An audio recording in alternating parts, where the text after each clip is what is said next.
Hi, I'm Bill Bradley. Join me for a recent excerpt of American Voices.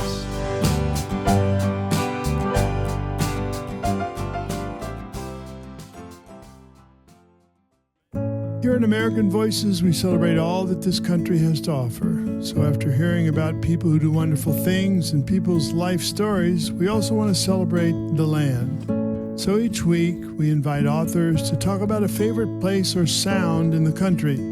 This time we hear from Tim McGrath. His new book is James Monroe, A Life. Here's Tim McGrath.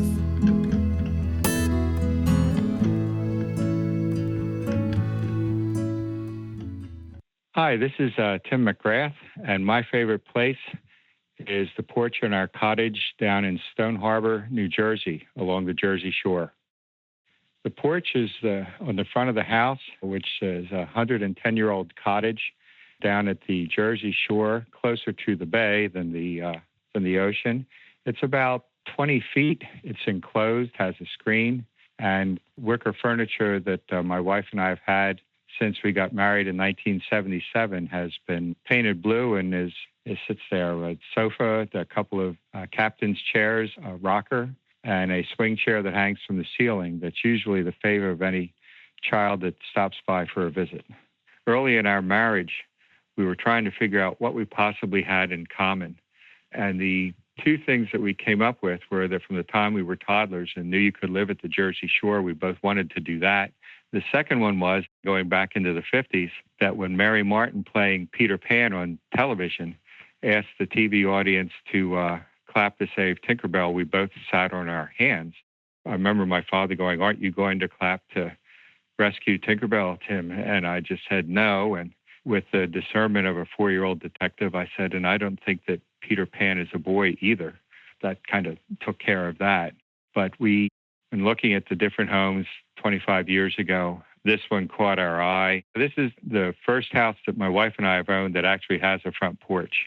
It was the selling point for both of us. You get a good breeze through the screens. My wife has a couple of wind chimes, whatever flag we're flying.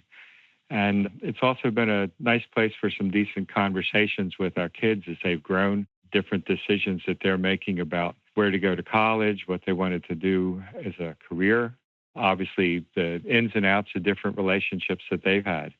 But it has been almost it's a safe haven, I guess I would say. With our kids, when we bought the house, Ted was 16, so he was a bit older for it. Courtney was 11, so she was in the last days of it. But it's funny how when we all are out there as a family, Courtney still grabs the swinging chair as her seat of choice. But when we've had friends of theirs, children or children in the neighborhood or visitors, they all gravitate to that. And there's times we have to tell them that they'll have to take turns if there's more than one. But it just adds to the ambience and charm of the place.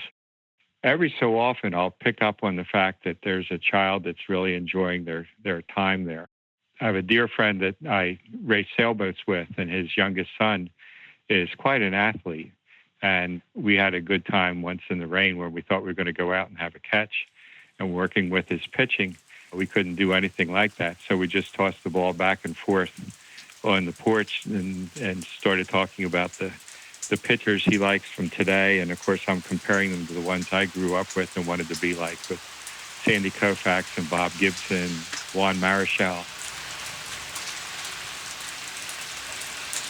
I think, Tristan just, that's his name, he just brought that up a couple days ago. I was thinking that's one of my favorite memories, too, because it took me right back to being 12, 13 years old and convinced that I was going to wind up pitching for the Los Angeles Dodgers for a living.